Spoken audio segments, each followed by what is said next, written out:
Morning guys, Karen here from NO9E Equine. As you can see, I'm still in my Barn Tours gear here, but I just had an idea to send out a quick video just to show you on some of your winter groom tips that you could actually be helping incorporate a little bit of body massage techniques and some fascial release when we don't even realize we're doing it, when we're just grooming our horses. So this morning I've got Gyps here. Just want to show you a couple quick key places that if you're going to do that quick and dirty winter groom, because they've got their blankets, they're not really that dirty, it's cold, and we're trying to like minimize our time at the barn. Certainly now too, we've got COVID restrictions and we're booking times to be at our facilities. We want to make sure we're still kind of covering key areas without having a really extensive long groom session. So I've got my favorite little curry that I like to do a little bit of body massage curry work with. It's a Smart Groom by Wall. I'll try to find a link to it to purchase if you don't have one. It's like a giant soft face curry comb, but I like it because it's the size of your palm. I don't remember where I bought it, but I will find that for you. So when I first start, we're gonna pull off their blankets. Some of your horses may not be blanketed, and that's fine. I just find this time of year, blankets are kind of good in some ways for our guys that are harder keepers. Great if our horses are clipped, but they can be a bit of an evil too as far as the body. So depending on fit, I'm just gonna walk them up. Sometimes we can get a lot of pressure, and a lot of us, we've talked about this in your body work sessions, but depending on where that blanket is falling on the neck, the withers, or if it's a little bit big in the chest and it's falling and putting pressure sort of behind the withers or midway, there can be a lot of tension there. So first thing I do is kind of pull off the blanket, and then I'm going to start at the wither, because we can start there and come back and kind of reassess how those tissues are feeling. So I'm just going to do nice gentle circular motions, and I'm just doing enough that I'm catching the skin layer and moving it a little bit, but I'm not grinding hard. This is nice light work. That's why I like the rubber curry. So I'm just going to go around the wither, and you're going to see he's going to move, kind of suggest where he's got some other itchy spots. So again, blanket areas here, just light circular motions coming down the neck. He likes to get right into it. Close up. Doing our whole scapula, so our big shoulder blade here, down into the shoulder. Just over bend. So coming down into the shoulder. You may have a little bit of sensitivity here, depending again on blanket fit. You can see he's starting to get a bit of a blanket rub, but he's got a nice back on track bib shoulder guard that he wears to try to help with that. And then we're going to come down into the tricep area, down towards the elbow. Nice gentle massage, because this whole bundle here is really affected by each other. So that blanket fit can make a big deal. Then I like to come back along the long back muscles. Again, nice light circular motions. We're not trying to get the deep grit out. We're just trying to massage the body. So this is a nice time to see if you've got any sensitivity through this area. If we got some saddle fit issues or some low back pain because we're out on slippery surfaces this winter. And then when you get back into this low back area, I like to spend at least a few moments here, and he's licking and chewing and yawning.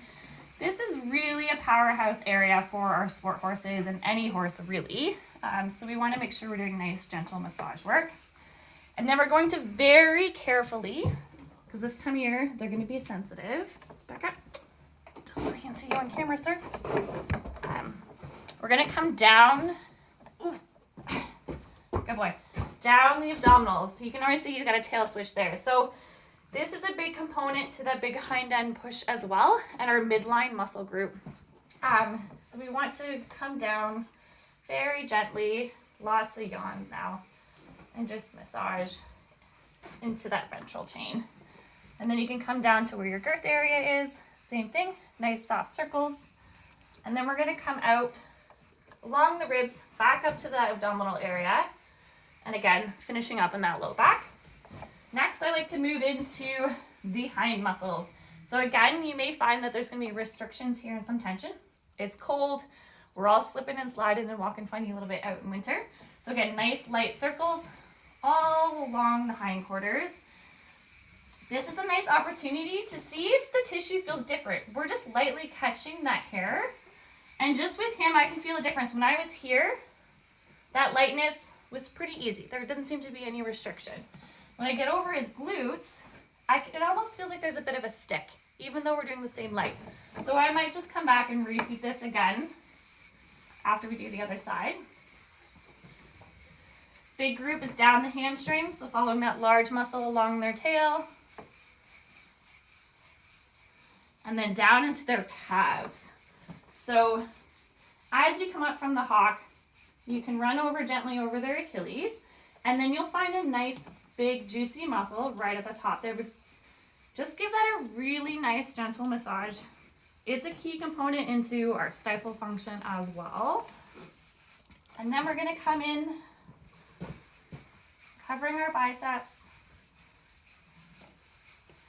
And then I work my way to this triangular motion space here for our tensor fascia lata. There's going to be sensitivity here. This time of year, a lot of our horses aren't in as much work, so we're seeing stifle weaknesses. So this is going to be a little bit more tense because they still need it out in the winter world. And you can see, hopefully, I don't know if you can see in the video, I'll try to get a close-up, I'll post in the comments. He does, the fascia is actually a little bit more sticky here. So I'm just going to gently massage. And then if your horse is comfortable, you're going to just palpate lightly on the stifle. And here I just use my hand, light, light, light touch. And then if they're comfortable, I'm going to sneak in my curry, and we're going to do some inner thigh work, very lightly.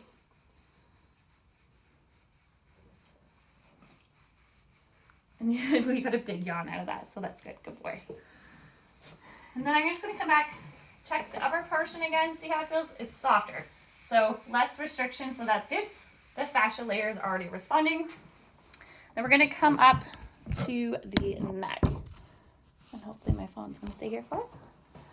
So you're going to come along. Now he has a lot of tension in his neck because he is a cribber. It's better, but he still does crib around wheels. Okay. Go.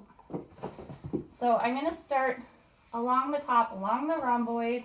Same thing, gentle circles. Gentle circles. Lighten your touch.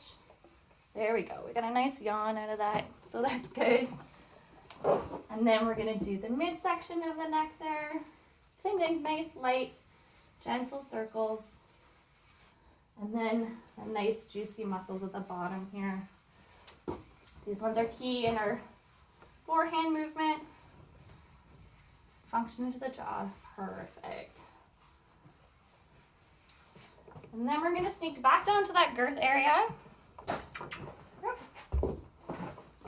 Just nice soft curry, the base of the sternum there at the girth. You can see we got a nice little yawn out of that. And then very carefully, I want you to come in front of the shoulder and down into the pecs. A lot of horses are going to have some tension here. Again, part of that is that blanket fit. Part of that is a lot of them just have a lot of thoracic sling muscle group tension areas. So very gently, see if you can come down the front. And you can tell he's like, excuse me. It's ticklish, so lighten, lighten, lighten your touch. And then just gently. And as you move, you may find different areas of tension, gentle. If you find you can't get in here with a nice soft curry, then it might be time for your horse to have a reassessment for some body work, just to make sure we're doing okay. Or pay attention to where they're at in their trim cycle too, because when we start to have a low heel, long toe in the front, we can see a lot of changes in the forehand as well. So I hope that helps just kind of give you some tips for like a quick 8-minute quick groom before you ride. You can do it a little bit faster, you can do it in sections, and you can do it certainly on both sides again after your ride. So use your judgment. It's just kind of nice to give them a relief. And if you only have 10 minutes to groom, I would just choose to do that. Just a quick, light, fascial curry comb groom. Thank you. Have a great day.